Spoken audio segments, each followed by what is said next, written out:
camp is camp. It's tough, but it's for me to want to push myself. This is what I do, this is what I live for. I'm ready for battle. I feel like I'm getting stronger, and I feel by the time the fight comes, I'll be at peak performance.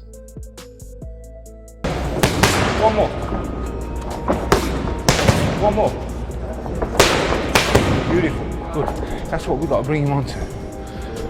Nobody can take that. Unbelievable how far and how wide sports can take you and the things that you get access. Anthony Joshua has officially kicked off his first day of training camp, ahead of his showdown with Jake Paul, now targeted for December 19th.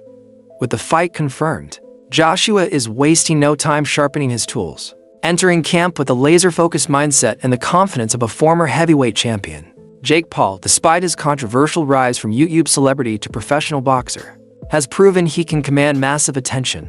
But this time, he faces a seasoned powerhouse with world-class experience. The second leg of the training camp. I'm feeling energized, I'm feeling refreshed. So yeah, come inside, have a look what's going on. Tough training, tough lifestyle, rough and tough. But listen, how else would I want it? I love it. So what am I bringing differently? I wouldn't say a new mindset, but definitely like a new perspective. But ultimately, everything new has to lead to a win. So yeah, that's what I'm focused on right now, just winning. With training camp, it's grueling, like there's no doubt about that, but you just need to have a clear mind and be optimistic and run towards challenges every day. And that's how I'm able to get through, is just the perspective I have on what suffering looks like.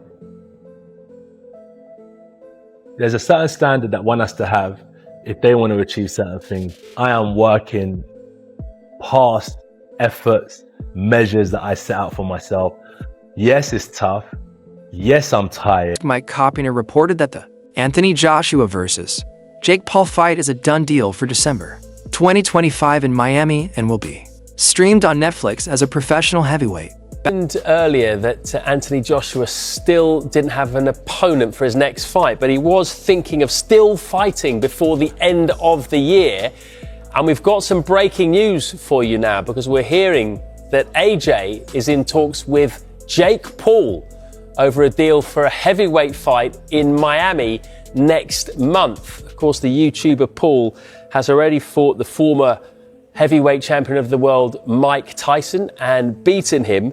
And he's now in talks with Anthony Joshua with a view to the two of them fighting in Miami next month. Eddie Hearn has pushed back on that report. He also confirmed the fight, but clarified that it will be contested under full Queensberry rules, not as an exhibition. He dismissed modified rules such as larger gloves or shorter rounds, stating they'll use 10-ounce competition gloves, agreed rounds, and standard professional regulations. Ring Magazine, Anthony Joshua, your man, and Jake Paul are finalizing a deal for a December heavyweight fight in Florida. True or false? I mean, the gun was jumped a little bit and fired early. There have been conversations. For us, we were flirting with the idea of having this little 8-round fight this year. Not with Jake Paul, by the way, because he was fighting Gervonta Davis. Yeah, that's not. But we were going to go on a other card somewhere. You wouldn't have really heard of the person we were going to fight. But AJ wanted to go through the motions, wrap the hands, and just gear up to what is really in the works with Turki Al-Sheikh, which is 2 fights in 2026, and that includes Tyson Fury. That's the plan for Turki Al-Sheikh. We received a phone call from Nikisa Baldirian, from MVP, who, by the way, we've spoke to a few months before talking to us about the fight. And he said, look, would you want to fight Jake Paul? And I said, listen, I don't want to just be a publicity muppet for you, you know, telling everybody that you offered the fight to Anthony Joshua. If you're serious, we can discuss the numbers. And if there's a chance for us to run out in December and, you know, take care of this bloke and get him out of the boxing world and make several tens of millions in the process, of course, we will consider it. And that's basically where we are at now. And do the numbers stack up? Of course, I mean, like, you know, it's difficult to have this conversation. I think sometimes you just... Hearn told Sky Sports that they aren't interested in exhibitions. If Jake Paul wants the fight, it will be a real, sanctioned bout at a contracted weight. However, he cautioned that the deal is still not finalized, saying the chances are 50-50 with several key conversations still pending. Extremely dangerous for Jake Paul. You know, I've got the general feedback is the boxing world saying, please, AJ, go in and evaporate this young man from the boxing world so we can all get on as normal. You've got Jake Paul fans thinking bizarrely they can beat Anthony Joshua. And the most bizarre thing out of everything is that Jake Paul genuinely believes he will beat Anthony Joshua. I think that's the only reason we're going to see this fight, but I truly believe.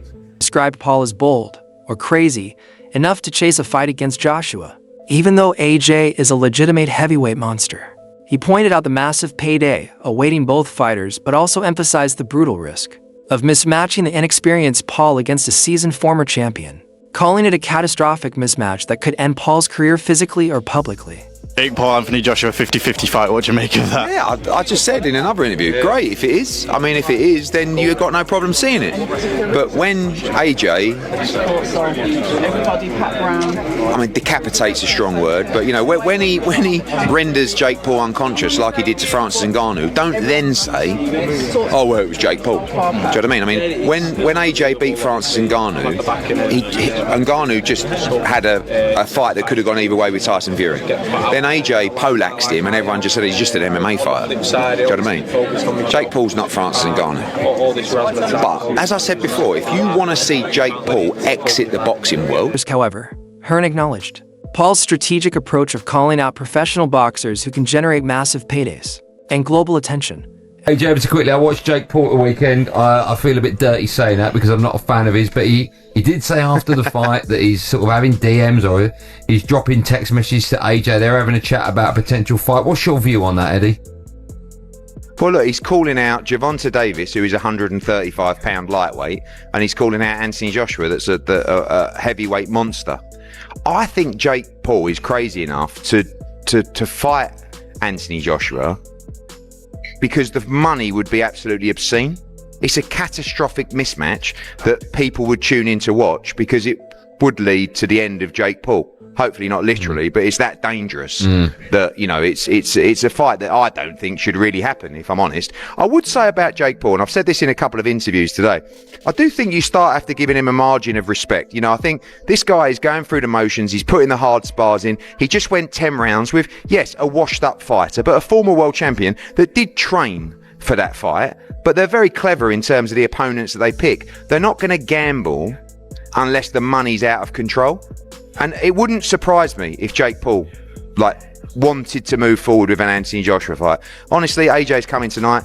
He's not exactly looking at Jake Paul going, oh, that's my dream opponent. Would he go in there and give him a hiding for, you know, a massive chunk of money? Jordan has admitted that despite his criticism, the Anthony Joshua versus Jake Paul fight could benefit boxing in some ways. He says the matchup will pull in enormous global attention, attract millions of new viewers, and create massive commercial opportunities.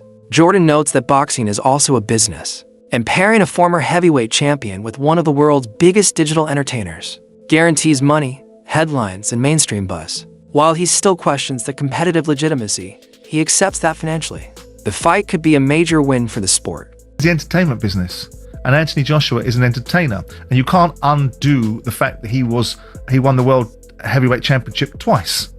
And he fought in some great fights. So why does he need this? Because he's in the business of entertainment. And if an opportunity is presented to him and someone wants to say that we can monetize this to the huge levels that are potentially available, why wouldn't you? It's a walk in the park. You see, you're not having Saturday night. Because I know many people wouldn't have this. Well, I'm not having... Because this isn't a proper fight where a Saturday night is. But I don't think this is a proper... I don't think that I would ever consider having a debate about whether Anthony Joshua versus Jake Paul is a proper fight between two bona fide champions. I think Jake Paul is someone that's creating a lot of opportunity for himself and using sport as the anchor for it. And would I watch it? No. And do I value it? No. But when I'm asked to be confronted with a fight between two legends' sons and then get involved in all of the nonsense that... Jordan also took aim at the Conor Benn versus Chris Eubank Jr. fight, arguing that the promotion relied heavily on nostalgia instead of genuine sporting merit. He claimed the matchup was being sold on the legacy of their father's 1990s rivalry, rather than their own achievements.